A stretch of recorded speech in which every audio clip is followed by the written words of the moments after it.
Hi, Alicia. Hi, yeah. Please introduce yourself and tell us a little bit about you. I met all of you, including Sybil and Russ, because I got involved in the Eckhart Tolle Book Club. I read The Power of Now, and it made a huge impact on my life. Shortly after the book, I had a cancer diagnosis, which jarred me to my core, but it also created, I suppose, space for something like an awakening. So I got involved with many people at that time who were Eckhart Tolle followers or students, I would say. And since then, I've gone off and looked at other teachings as well. And yeah, it's been a really interesting journey. And it's like, for me, a whole new world. It's a new perspective about life. And what about you? Why is it important for you to talk about being? For me, I think it started back, I want to say 2013, 2014. And it was just like I read a book, and the book I read was by Marianne Williamson called Return to Love. And Right. and the book is, the whole theme of the book is that we are born out of love, and then our life's journey is us returning to the love that we were born with. So we're born with love, but the world teaches us fear, and so that's where a lot of people live. They live in fear, because she says the opposite of love isn't hate, the opposite of love is fear. And so her whole theme is that the whole theme of the book is that when we return to love, we return to ourselves and we turn to the true beings of who we are, in a nutshell. And so I read that book, and it was like, wow, this is amazing. So did you feel like you recognized the truth in her words? No, I felt not so much the truth, but just the healing. So there was a healing in that, because I felt very lost, like in the world. I'd always felt lost in the wilderness. I always felt like I was somebody who was looking, like I didn't follow, like the the way life goes. Like you meet someone, you get married, you have children. I've never followed that path. So I kind of, and also I saw that people who followed that path that I knew didn't seem to be happy. They kind of did it out of obligation. And in terms of my journey to meeting you and everybody else here, it was through reading The Power of Now. And I did the book club, and it just kind of brought me into the now, because I think I was somebody that lived with a lot, I wasn't aware of it at the time, but lived with a lot of anxiety. So I was always planning for the future. So I was always felt overwhelmed and anxious, like doing 10 million things at once, but not feeling like I was achieving anything. And then it got to the point where when I was achieving things, I didn't feel like I didn't appreciate it, because almost like, oh, that thing's done now, check that off the list and then move on, as opposed to actually appreciating the things that I was doing. So going on that journey actually helped me, I was speaking about this earlier actually, it helped me realise the importance of having a relationship with God for me. And it's really about having a relationship. So it's not about being religious, it's really about my faith and having a relationship which is very personal to me, and accepting my power in the now, as opposed to being anxious and thinking what does my future look like, and should I just stay here just so that I feel safe. And now I appreciate the fact that actually it's just taking what comes as it comes and doing one thing at a time, which is something that I'm learning to do now. Like, I know what I'm doing now, I know what the next thing that I want to do is, and then whatever comes after that comes after that. And it really is going on that journey, and you know, still having fears and still not feeling certain, but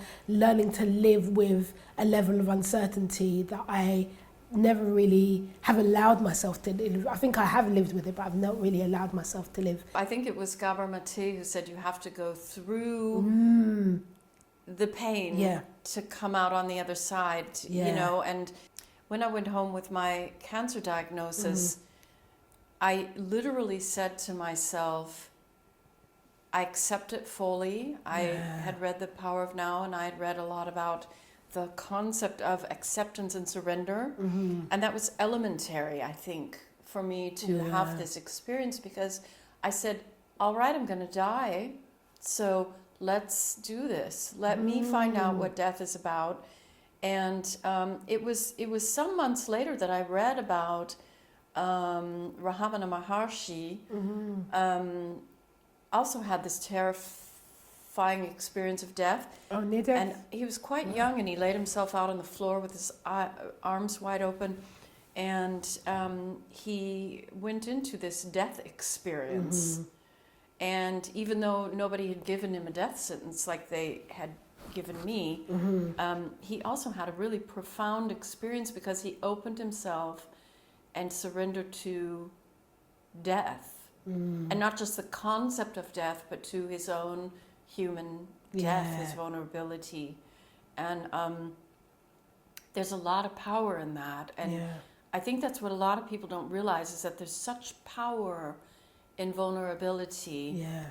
Diseases, abuse, death, all of these themes that are so dark have this incredible, they're like these massive windows into the light.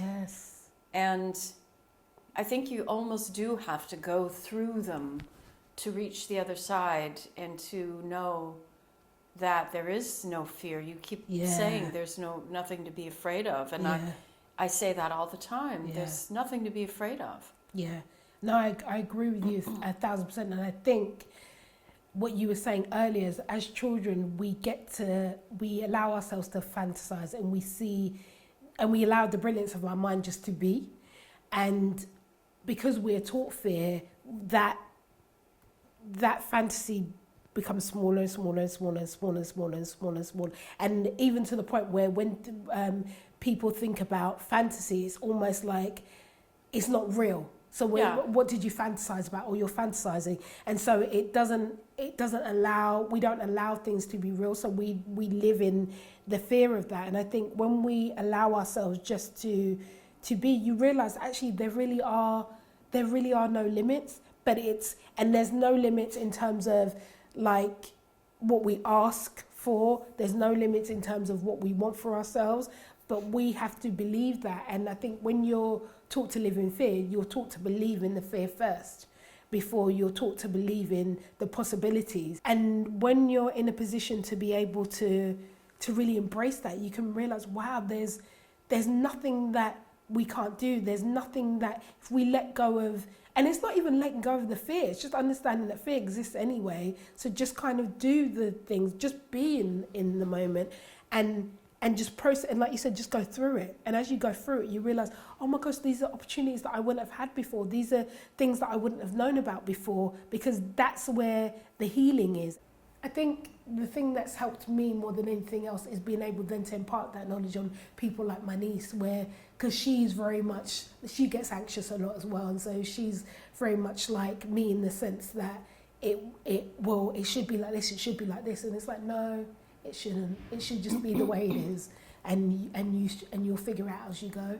So it sounds to me like you are now at a point in your life where you know there's kind of help in the background, like you call it God, but we could also call it there's guardians or angels or whatever in the background, and they're kind of nudging us in a direction, and they're giving us these signposts along the way, go this way, go that way, and then we think we're making maybe a free choice decision, but actually it's kind of been put in front of us. And it's so funny that you say that, because when you said I call it God, I call it all of those things, angels, ancestors, everything, because I think it's the universe, God, whatever you want to call it, is conspiring for our good. Right. And so I agree with you. So it's but you have to listen to the call. And I think because we're taught to live in the fear of things, we ignore the call a lot of the time, and I think that's when you feel unfulfilled. This is actually me thinking about it at the moment. I think when you feel unfulfilled, you think you feel unfulfilled because you're not doing the things that you're supposed to be doing, but you actually feel unfulfilled because you're not just being in the moment. You're not like, okay, this is, you know, when you're walking and something goes, oh, turn right here. And you're like, no, I'm walking this way, so I'm going to continue walking this way. But then when you listen, sometimes you do take that right, and you're like, oh my gosh. That's a really good metaphor. Mm-hmm. And Eckhart talks a lot about that, doesn't he? Yeah. The mind that's competing with your intuition, Yes. and that state of just being and allowing to experience and just be. What does he say? He says that the main purpose of your life is being, Yes. and the secondary purpose is I can't remember the quote exactly. The main purpose of your life You're much better with quotes than I am, because I don't. is being, Yeah. and your secondary purpose is your form self. Ah. So Yes, that makes sense, because this whole idea of we're not human, the whole idea of we human beings, so we're beings having a human and experience. being, yes, exactly. Yeah. And the human side will never be perfect. Yeah. And that's not the fundamental or Yeah. most important side, but the being side Yeah, is that's where. is important. Yeah. That just allowing to experience. Yes, yeah, and that's probably why, and I wasn't aware of it at the time, but that's probably why that marked not the end of my journey, but the journey in terms of now just go and be, just go and discover the world, go to those places that you've always wanted to go. Yeah, with a new feeling, right? Yeah. Like you let go of the fear and the worry, and now you're allowing the Yeah. experience to just manifest. Yeah, exactly. Sounds like to me. Yeah, exactly. It's exactly that. And it's so interesting, isn't it, how different we are, yeah. and how we, you feel like the paths all lead to the same place or the same goal. Yeah. But we have such different paths, don't we? Yeah, and it's about honouring. I think I was speaking I was speaking about this to a friend earlier today, and I was saying to her it's important to give each other grace, because in giving each other grace we give grace to ourselves, and then in giving grace to ourselves we just allow ourselves to be, and we honour ourselves, and the world just becomes it just becomes a better place. It becomes more joyful and more you just experience more. You get to love more. You get to be more. You get to say I'm sorry when you need to say I'm sorry, and without it making, because I think a lot of people, when something as simple as when you say you're sorry, it makes you wrong. And realizing that no, it doesn't. Me saying sorry doesn't make me wrong. It just means that I'm sorry to you because I care about you and I want to express that to you. And understanding that and learning to hold space for other people, and so that they can hold space for you. Because ultimately, that's what it is. The more you give, and this is me really understanding this. The more you give, the more you get. But you really have to give. You really have to be I wouldn't even say selfless, but you just have to understand that. For example, forgiveness, when I say forgiveness is not for the other person, it's for you, it's actually this may sound selfish, but it's actually for you in the sense that for me, I'm learning it's for me in the sense that I'm giving more.